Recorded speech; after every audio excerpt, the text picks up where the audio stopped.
Right, so we learned the Mishnah yesterday, a number of things that the esrog shares in common with the other three minim as far as stolen, dry, avodah zarah, etc., etc. But one of the things that's unique about the esrog that is discussed in this Mishnah is that, number one, it has to be edible, and apparently it has to belong to you. And we're going to be learning about this today. So on the top of Lamed Hey Amud Aleph, Tanu Rabbanan. So first let's establish what is an esrog, because the Torah addresses it as Peri Eitz Hadar. It is the fruit of the beautiful tree. So Eitz, Shetam Eitzo Upir Yoshavim. The fact that the Torah places the word Pri and the word Eitz adjacent to each other in the Torah tells me that the wood of the tree shares the same flavor as the fruit itself. I don't know whether this is true with all citrus trees or whether it's only true with the citron. It's possible that it's true with other citrus varieties as well, but this was the type of citrus that was readily available in the Middle East. I don't know. But the fact of the matter is that that's what's unique about the esrog.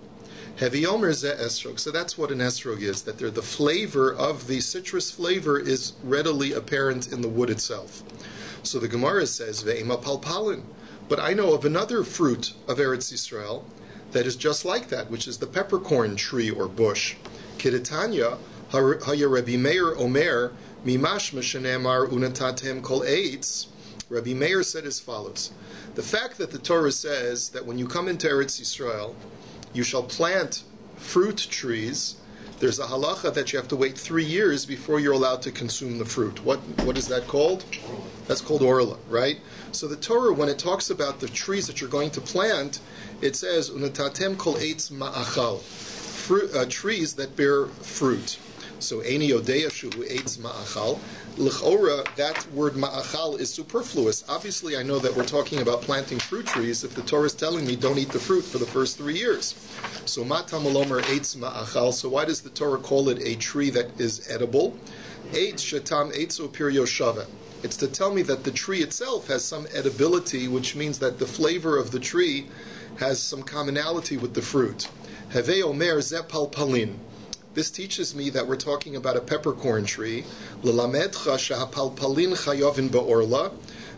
So that number one teaches me, that pasuk is coming to teach me that a peppercorn bush is subject to the laws of orla, because I might have thought that since it's a low tree, like a bush, maybe it has the din of a vegetable and not a tree. So number one, you should know that peppercorns grow on trees, not on the ground. They're a borei priya eitz, not a borei priya adama. If, in theory, you could make a bracha on a peppercorn. And number two, ve'ein Eretz Yisrael chaseira klum. Number two, that the land of Israel lacks for nothing, that it has all varieties of different kinds of vegetation, even such wondrous vegetations where the tree has the flavor of the fruit.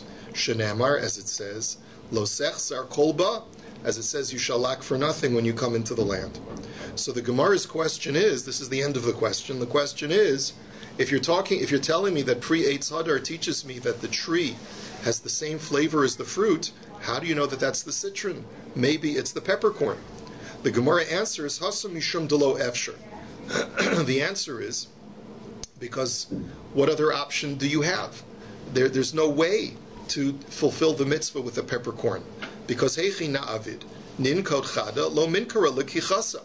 The Torah says, take for yourself. So apparently it has to be something that's demonstrable when you pick it up. Try to pick up a peppercorn and look at a friend that's only a foot away from you. He's going to say, what are you holding in your fingers? He's not even going to know. So it's not recognizable that you're holding anything. So therefore that can't be the case. Ninko treo tlasa pri echad amarachman v'lo shnayim u'shlosha peros. So maybe you'll say, all right, pick up a bunch of peppercorns. Then your friend will see, oh look, he's holding something black and round in his hands. So the Gemara says, but no. The Torah says peri, which means one fruit. It doesn't mean multiple fruits, so it can only be one fruit. And therefore, hilkach lo efsher. Therefore, the only thing that's left by process of elimination is the esrog. Rebbe omer, al tikri hadar ela hadir. Rebbe says, here's the way that I identify Pri Eitz Hadar as an esrog. Because you don't read it as hadar, but rather as hadir. A deer is a corral that's filled with cattle or sheep. Okay? So, ma dir ze yeshbo gedolim ukatanim tamimim ubali mumin. Hachanami yeshbo gedolim ukatanim tamimim ubali mumin. Just like when you have a corral filled with sheep, you're going to have big sheep, little sheep, fat kids, fat sheep, skinny sheep, sheep that climb on rocks. You ever watch that commercial? What was that? Fat kids. Right, Oscar Mayer. Yeah, right.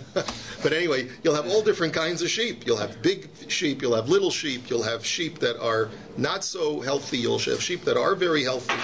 So too, an esrog is the kind of fruit that you can have big esrogim, small esrogim, nice-looking esrogim, not so nice-looking esrogim.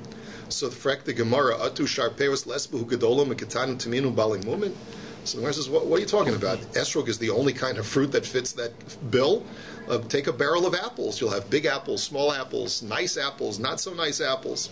So ela hachikama. So really what it means is like this. Ad shaboim ketanim adayin gedolim kayomin. What it means is that the esrog is a perennial fruit. That means that sometimes it takes several seasons for the esrog to grow.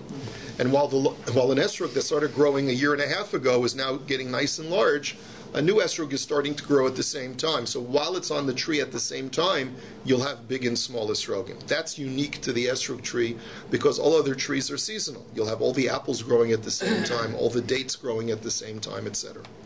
Rabbi Avohu Amar al Tikri Hadar Ella Hadar Davar Shadar Bi'ilano Mishana Lashana. Rabbi Avohu also identifies the esrog tree as a perennial fruit tree. However, he says not because of the word hadir, which means a corral of sheep, but rather he learns it from the word hadar, which means that which hadar, that which dwells within the tree from year to year because it's a perennial. Ben Azai Omer al Tikri Hadar Ella Hadur. That's the way other girsos have it. Do not read it as Hadar, but rather Hadur. Shekain Balashon Yavani Koran Lamayim Hadur. Because in Greek they call water Hadur. And I was thinking about this, and someone yelled out this morning, hydro. Hydro is water. In Greek, hydro, Hadur, Hadar, Hydra, right? Isn't that cool? So anyway, ve'ezohi shagadal al kol mayim. So what fruit grows by the water that requires a lot of water for its sustenance? Heveomer ze esrog. So that's the esrog tree. So that's the other way I know that the pre-Eitz Hadar is the esrog. Don't we have it? Why don't they just say this was Sora? That's a very good question. It's an excellent question. Probably because when the Chazal say don't have a Masorah, they won't just say they'll make one up. But also probably because even when Chazal do have a halacha l'Moshe Sinai, they will try to find allusions for it in the psukim as well, unless there isn't. There are certain times, like with tefillin and things like that, where there are no allusions in the pasuk. But here we can find allusions, and the Chazal can point to a source for it in the psukim. Okay, shel hashera v'shel ir hanidachas pasel. We had seen this before, that if the esrog is from an Asherah tree that the Jews encountered when they came into Eretz Yisrael, or from an ir hanidachas, both of which have to be burned, so that's pasel. My time I came into l'sreifa koi ksusi mechta shiuri, just like we had said all along by the other three species. Once it's designated for destruction, it's as if it's non-existent now, and it doesn't have the requisite measurements, and therefore it's pasel. Shel orla pasel. So one of the things that we said is unique by the esrog, because it's a fruit, is that if it's orla, which means it's from growing on the tree for the first 3 years of the tree's life, so then the esrog cannot be used. I asked yesterday, but I try to grow esrog and they take a very, very long time. So I was trying to figure out how. That's an excellent point. That's an excellent point. First of all, you have to realize when you uproot a tree and you transplant it, that's orla also. So you can even have an older tree that is subject to orla if it's been uprooted and then transplanted. So the Gemara now says, my time. So what's the reason that orla is an esrog orla esrog is going to be aser? So pligi bar Rabbi Chia bar Abin v'Rebbi Asi. Chad Omer lefi she'ein ba heter achila v'chad Omer lefi she'ein ba din mama. So one says because it's not permitted to eat, and as we'll see momentarily, the Torah says that you have to be able to take it for yourself, which means that it has to be edible, right? And the other one holds because it's not your property. Now, what do we mean it's not your property? Anything that's orla belongs to Hashem. It doesn't belong to you. I mean, that's really what the pasuk says, that it should be Aryai. Aryai means that it belongs to the Ribono Shel Olam. It's not your property. It's asur b'hana. You can't get any benefit from it. So if it's not your property, and the Torah says "U'lekachtem lochem," it has to belong to you. So it can't be used for the mitzvah. So the Gemara now says, "Kol salka daite man deboy heter achila loboy din mamon, man deboy din mamon loboy heter achila." The original thinking that when we look at this machlokas at face value, it seems that these two are disparate opinions. If you hold that the deficiency of an orla esrog is that it's not edible, then it doesn't make a difference whether it's your property or not. And if you hold that the deficiency is that it's not your property, then it makes no difference whether you can eat it or not. Now, what do I mean by that? There are certain things that belong to Hashem, but you're still allowed to eat. For example, a korban belongs to Hashem, and you're allowed to eat it because Hashem tells you to eat it.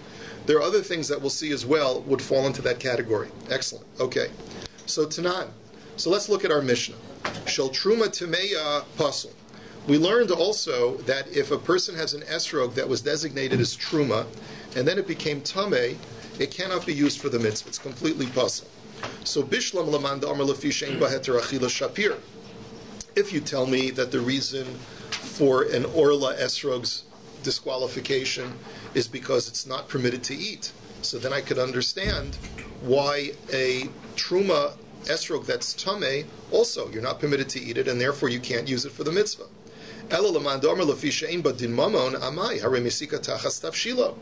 But if you hold that the reason is because it's not your property, one second, truma that's tameh is my property. I can use it, I can benefit from it. If I'm a Kohen, I can benefit from it by using it as fuel under my fire, for my fire.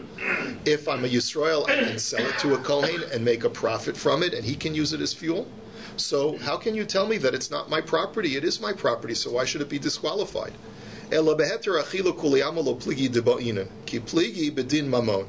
concludes the Gemara, everyone agrees that the essential criterion for the usability of an esrog is that it has to be permitted for eating.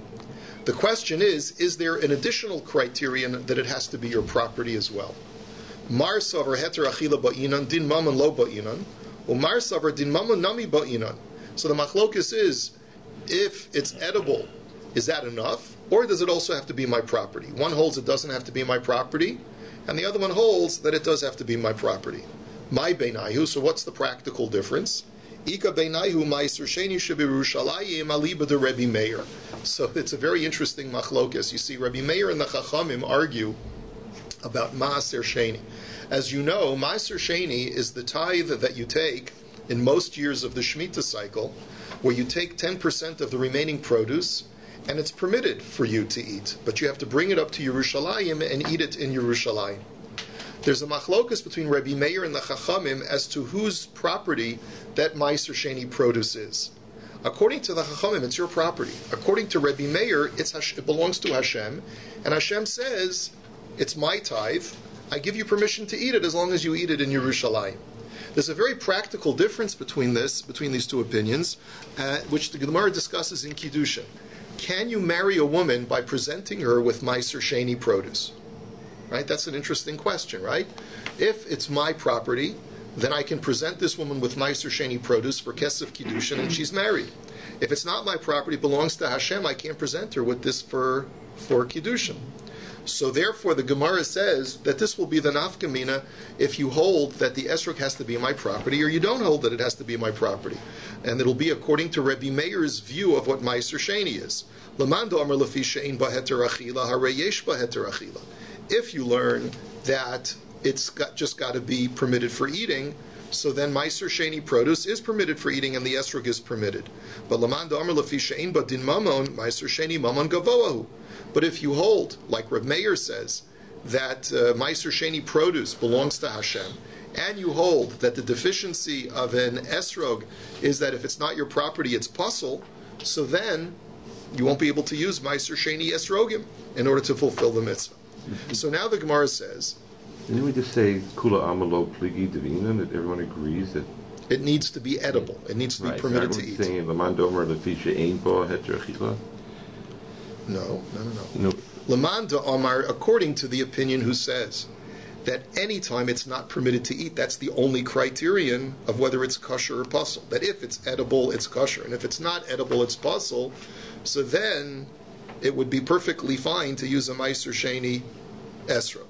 But according to the opinion that says that it has to be your property, and according to Reb Meir, it would not be permitted to use a Meiser Sheni esrog.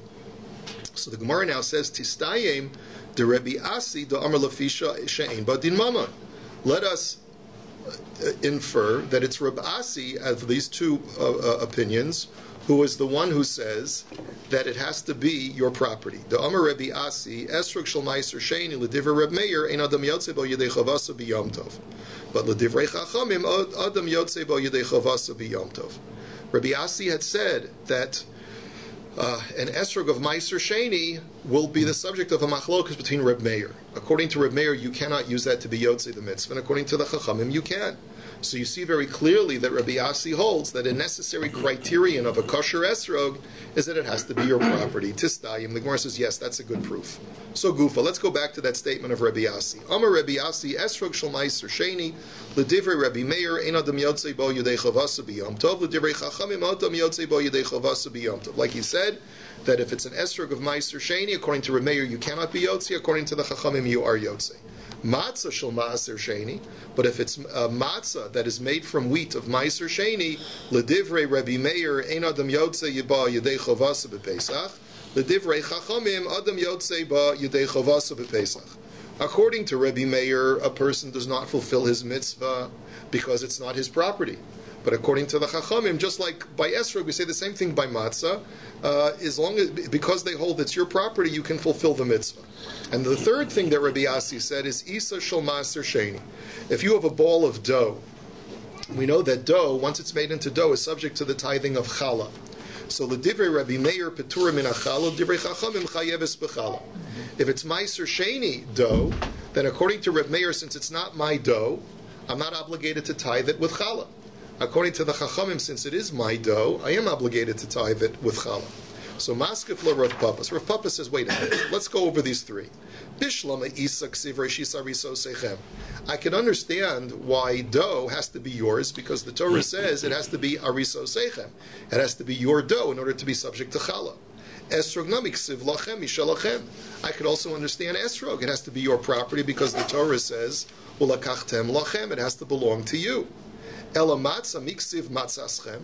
But by the mitzvah of matzah on Pesach, since when does the Torah say that the matzah has to belong to you in order to fulfill the mitzvah of matzah?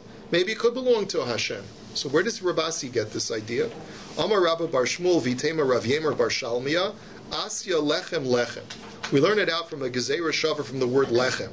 Kesiv hacha lechem oni. It says by Pesach that it is called the bread of affliction, or the bread of the poor man. V'chesiv hasam v'haya ba'acholchem milechem haaretz. The word lechem also appears by the mitzvah of challah. So therefore, ma lahalan mishalachem v'lo mishal maaser, afkan mishalachem v'lo mishal maaser. Just like by the laws of challah, the bread has to belong to you in order to be subject to its mitzvah. So too for matzah, the bread has to belong to you. The matzah has to belong to you in order to be subject to the mitzvah.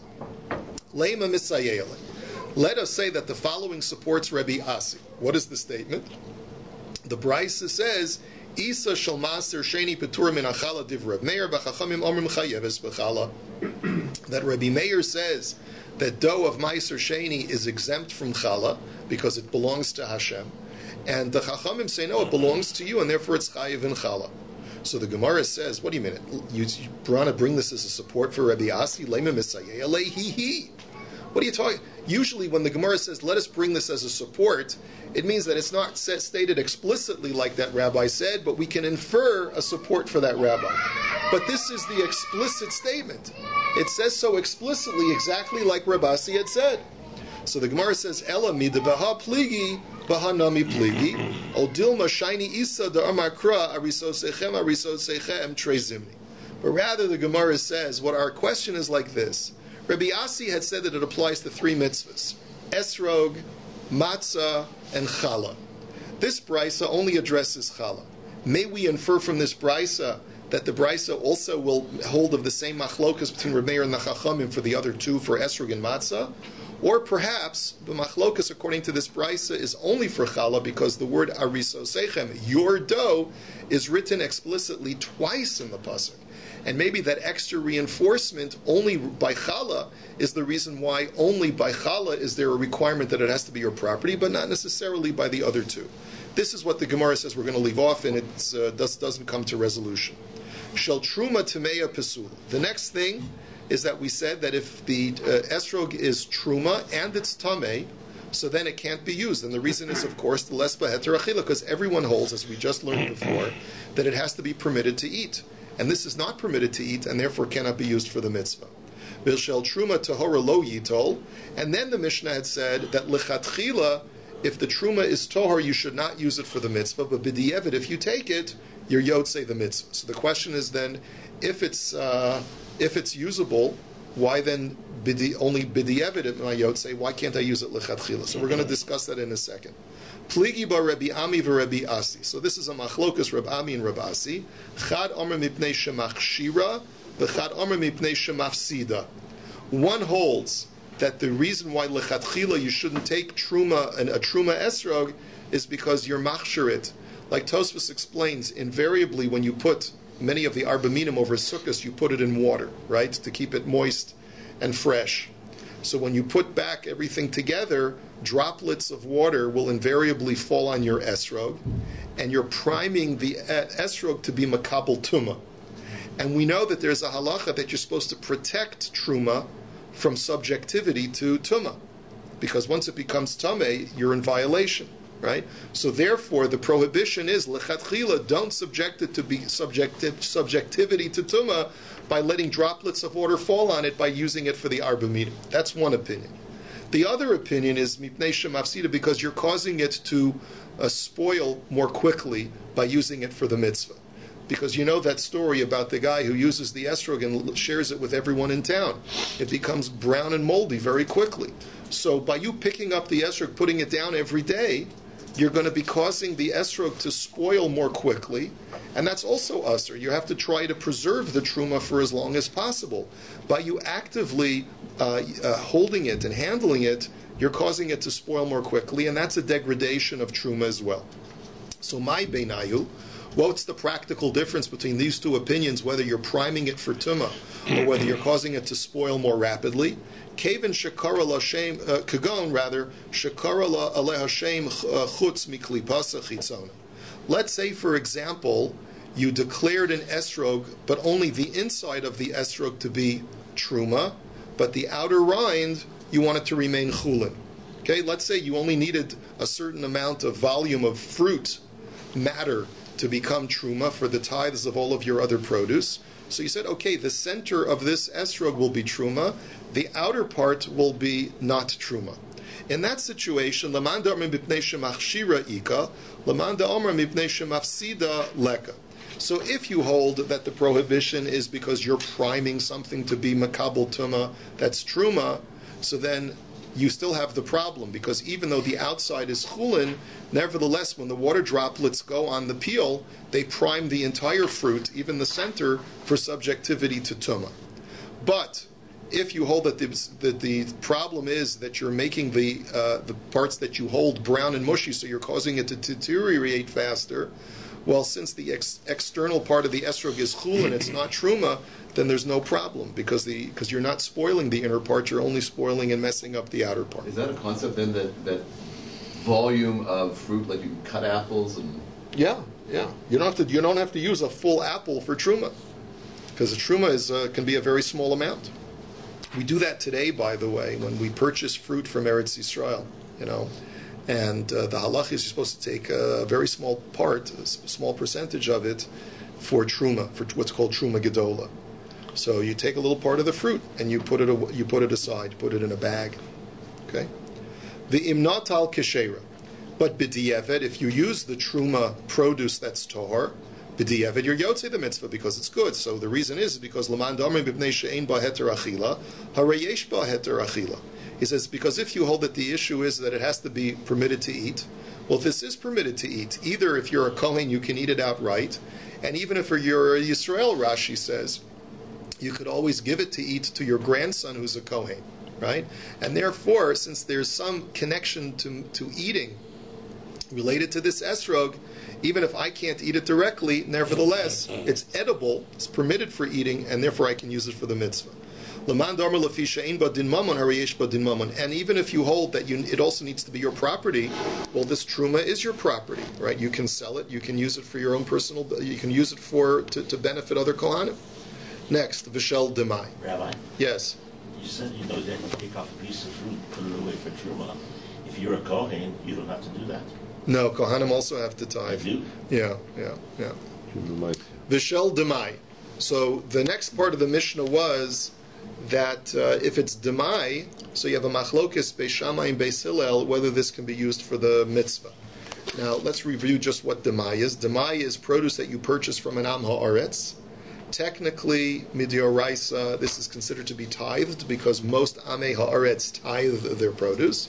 But the rabbi said since some amei haaretz are careless when it comes to meiser sheni, then therefore we require you to tithe it a second time. At least do the Meiser Sheni tithe a second time. So the Gemara now says, my time of the Beis Hillel. Why does Beis Hillel say that you can be Yotzei the mitzvah with Demai? The answer is that Kivan di boy mafkilu lenichse v'havi ani v'chazile hashtanami lachem karina be. The answer is that since theoretically you could make a declaration of hefker on all of your property and become a poor man. And we know that the halacha by demai is that the only person who's prohibited from using demai is a person of normative means. But if you're a poor person, Chazal did not place the restriction of demai on such a person. They allow a poor man to consume demai. And therefore, since you are a potential poor man, because you could always divest yourself of all of your assets, you therefore are connected now to this demai in that it's permitted to you. Ditnan, as it says, Ma'achilin es aniyim demai v'esachsanya demai. You're allowed to feed poor people demai, and you can feed a traveling platoon of soldiers, you're allowed to feed them demai as well. Ubeis Shammai, ani lo ochil demai. But Beis Shammai disagrees, and they say even if you were to make yourself into an ani, you wouldn't be allowed to eat demai. Ditnan, ma'achilin haniyim demai v'esachsanya demai, v'amar Rav Huna tana Beis Shammai omrim, ein ma'achilin es haniyim v'esachsanam demai, Beis Hillel omrim ma'achilin es haniyim demai v'esachsanya v'esachsanoim demai.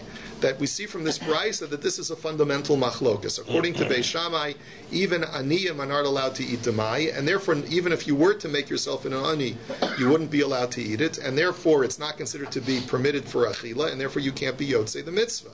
Whereas Beis Hillel say, no, if you were an ani, you would be allowed to eat it, and therefore it's perfectly fine. Shal Meiser Sheni Shebi Yerushalayim. Now, Meiser Sheni in Yerushalayim, the Mishnah had said you're allowed to be yotzei the mitzvah, right? You can be yotzei the mitzvah with Meiser Sheni, but lechatchila you shouldn't. But b'diavad, if you did, you're yotzei. So why lechatchila should you not use it? Lamandom mibnei shemachshir arei machshir. Lamandom mibnei shemafsida arei mafsida. Same answers that we gave before when it came to truma. Either because you're causing it to be primed for tumah by letting droplets of water fall on it, or because of the extra handling of it for the mitzvah, you're causing it to spoil more rapidly. And both of those things, just like they're prohibited to do that for truma, you're also prohibited to do that for meiser sheni. V'im natal kesher, but if you take it b'diavad, it's kosher. L'man darmin b'pnei she'ein b'heter achila divrei hakol. If you hold that it has to be permitted to eat as the sole criterion, then this Mishnah goes according to everyone. Now, of course, it's permitted to eat in Yerushalayim, and therefore you could be yotzei the mitzvah. But l'man damar lefi she'ein b'din mamon hamani rabbanon hi. But if you hold that there's an additional criterion, like we learned before, like Rabasi had said, that it needs to be your property, so then this Mishnah disagrees with Rabbi Meir, because as we said before, according to Rabbi Meir, you cannot be yotzei the mitzvah of esrog with a meiser sheni esrog. So therefore, this Mishnah that says that b'diavad you are yotzei with it goes according to the Rabbanan and not Rabbi Meir. Next, now we go on to the physical characteristics of the esrog, and the Mishnah had then talked about some deformities of the external features of the esrog. The first one was also chazazis, when black spots appear on the esrog. So Amar Rav Chisda Davar Zeh Rabbeinu Hagadol Amro Hamakom Yihiyah Be'ezra. So Rav Chisda says our great rabbi, who's Rav, said the following halacha, and may God come to his aid. Lo shanu ela b'makom echad. Well, b'shnayim u'shlosha makamos kosher. That the only time these small black dots create a problem is only when they are in one area of the esrog. But if they're in multiple areas of the esrog, then it's kosher. So Amar le Rabba Adarabba b'shnayim u'shlosha makamos havala menumar kimenumar u'pasel. What are you talking about, says Rabba? It should just be the opposite. When there are multiple parts of places on the esrog where there are black dots, it looks like a leopard skin. And as we'll learn, menumar is one of those things that makes the esrog no longer hadar, no longer attractive, and makes it puzzle. So if it's 2 and 3 places where you have these black dots, it's even more of a reason to say it's puzzle. So ela I itmar asefer itmar. So therefore, if Rav ever made a statement, it was made as follows: Al miuto kosher, that if the Mishnah had said that if the black spots are only on a minority of the exterior of the esrog, it's kosher. And on that, Amar Rav Chisda, Davar Zeh Rabbeinu Hagadol Amar B'makom Yeh Be'ezro, Lo Shanu El B'makom Echad, Vol B'shnaim Shlosha Makamos Havalei Kimenum or Apostle. On that, Rav said that that's only true when the black spots are the minority of the exterior and are only localized to one area on the esrog. Then the esrog is still kosher. But let's say you have a minority of the surface is covered with black spots, but they're in multiple parts of the esrog. There we say that it's going to be puzzled because it looks like a leopard skin, which is no longer attractive, and therefore it's puzzled. Amar Rava, ve'alchotmo va'afilu b'mashu nami puzzle. Rava says a very important statement. He says that if the black spots are closer to the top of the esrog, such that when you looking down from an aerial view on the top of the esrog, you see the black spots, then even a small amount of black spots are going to make it puzzle, even if it's only in one area. Now this is very much halacha l'maisa. When we examine an esrog to choose a good esrog for ourselves, one of the first things that we look is that we pick up the esrog and we look at it from the top, looking down at an aerial view. People who look at it on the side first are making a mistake. They're not really examining the esrog carefully. The most important part of the esrog is the top, looking at it from the top. As long as it's relatively clean from the top, then you know that it's a kosher esrog. If there are spots or blemishes further down on the esrog, that's much less of a problem. And you see this is illustrated very clearly by the Gemara. Let's go on, just a few more lines. Nitla pitmaso. If the pitum is removed, and we all know what a pitum is, right? Someone just told me that according to Yemenites, the problem is the bottom part. But we hold it's the top part. I'm not sure what the machlokus is. We'd have to look in the Rambam. But as we'll see, Rashi has 2 explanations as to what a pitum is. Rashi quotes from one of his teachers who says that the pitum is the bottom, but he says that doesn't make any sense to me because the word pitum always means the top part. And that seems to be the way most poskim hold, and that's the way we hold, that if the pitum is removed, it's pasul, but if the ukatz is removed, so then it's kosher. And the ukatz we usually translate as the stem on the bottom. So Tana Reb Yitzchak ben Elazar nitla buchnaso.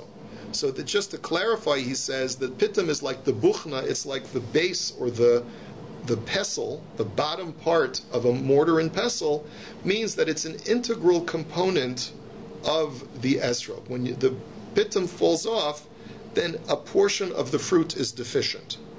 But by contrast, if the stem is removed, that's not considered to be an integral component of the fruit, and therefore it's still a kosher fruit if the stem is missing.